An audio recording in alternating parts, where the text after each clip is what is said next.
সারা বছর গরু একটা পালছে, লালিত পালিত করছে, বড় করছে, সব করে বাবার দরবারে যাবে, নিয়ে গেল, টাকাও দিয়ে আসছে, ইমানটাকে ফ্রি ফ্রি বিক্রি করে দিয়ে আসছে। নাউজুবিল্লাহ মিন যালিক।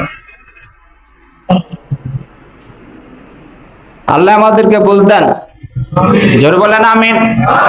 এই যে প্রচন্ড গরম, এই গরমের ভিতরে এই কোখাতে এক বাড়িতে এই যে কলা গাছ যে পূজা করে, তো বলতেছে ওদের এই অবস্থা, এখন আমরা কি করব? তো গিয়ে বললাম, কাকি আপনার কি অবস্থা বলেন? কবিদের 20টা এনে, 20টা জন্য দোয়া করেন আল্লাহর কাছে। দোয়া কর্মের ব্যবস্থা আমরা করি।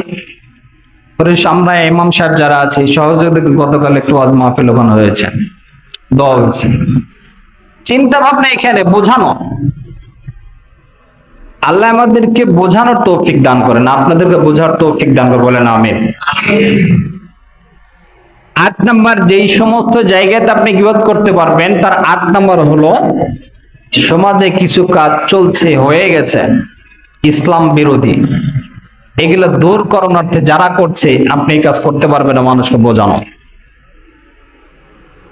3-4টা পয়েন্ট যেটা আছে, সবগুলো জায়গাতে মূল কথা এক জায়গাতে, সেটা হলো সমাজটাকে মানুষের ঈমান রক্ষার্থের জন্য আপনি তার ইসলামের বিধান রক্ষার্থে আপনি তার সমালোচনা করতে পারবেন। সমালোচনা উদ্দেশ্য না, বরং তার ব্যাপারে মানুষকে জানানো, লোকটা চোর, লোকটা বাটপার।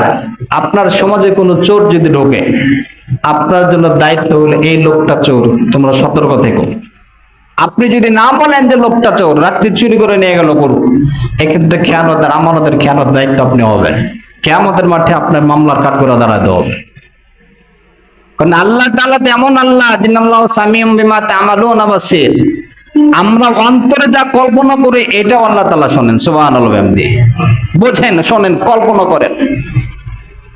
গর্তের ভিতরে 1000 ফুট নিচে যদি পিপিলিকা যে শব্দ করে, ওই পিপিলিকার পায়ের শব্দ আমার আল্লাহ তাআলা শোনে। অন্তর কি গোপন করে রেখেছে, এটা আল্লাহ তাআলা শোনে। সুতরাং আপনি কাকে ছোট করার জন্য বলছেন, নাকি তার সমালোচনা করছেন দিনকে জিন্দা করার জন্য, জানেন কে? জোরে বলেন, কে জানেন?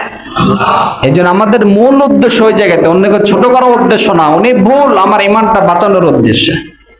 আল্লাহ আমাদেরকে বুঝদান করে, জোরে বলেন আমিন। তাহলে যেই সমস্ত জায়গাতে সমালোচনা করতে পারবো, এই 8টা জায়গা ছাড়া অন্য কোন জায়গাতে কারো সমালোচনা করা যাবে? জোরে বলেন। তাহলে 8টা জায়গার ভিতরে আমাদের সমাজপতি যিনি আছেন, মেম্বার, ওয়ার্ড মেম্বার, যিনি আমাদের দেশের নিজের ট্যাক্সের টাকাতে যাদের বেতন হয়, এরা দুর্নীতিগুলো করছে, এটা আমাদের বলার দায়িত্ব, বোঝানো দায়িত্ব, সতর্ক করার দায়িত্ব। রাষ্ট্রপ্রধান দুর্নীতি করছেন, অন্যায় করছেন, এটা বলা মানুষের দায়িত্ব, আমাদের দায়িত্ব, এটা আপনার দায়িত্ব। আপনি বলছেন না আপনার ঈমানের জোর কতটুকু, আমাদের ঈমানের জোর আছে, বলছি আমাদের ঈমানটাকে আল্লাহ তাআলা পরিপক্ক করার তৌফিক দান করেন, জোরে বলেন আমিন। সকাল থেকে মনটা একটু আলহামদুলিল্লাহ অনেক ভালো, গত রাত্রি থেকেই। এর কারণ হইতেছে হেফাজত ইসলামের আমির সেক্রেটারি সাহেব যিনি আছেন, আল্লামা মামুনুল হক, উনি মুক্তি পেয়েছেন, বলেন আলহামদুলিল্লাহ। এই যে মনটা অনেক ভালো। আল্লাহ তাআলা দীর্ঘজীবী করুক, হায়াতে বরকত দান করুক, জোরে বলেন আমিন। একটা আমল বলবো এখন, যাদের সুযোগ হয় এটা করবেন, অনেক সহজ আমল। হুজুর আকরাম সাল্লাল্লাহু আলাইহি ওয়াসাল্লাম বলেন, জুমার দিনে যদি কোনো ব্যক্তি আমলটা করতে পারে, এই জুমার থেকে পিছনের জুমা 1 সপ্তাহ এবং আগামী সপ্তাহে যে জুমা আসবে, এই 2 সপ্তাহের জুমার মাঝখানে যে সগীরা গুনাহ হবে, এই সগীরা গুনাহ আল্লাহ তাআলা মাফ করবেন। সুবহানাল্লাহ। আমলটা কি? আল্লাহর পয়গম্বর বলেন, যদি কোনো ব্যক্তি সূরাতুল ফাতিহা 7 মাররা, সূরাতুল ফাতিহা যদি কোনো ব্যক্তি জুমার নামাজ পড়ার পরে 7 বার, কয়বার?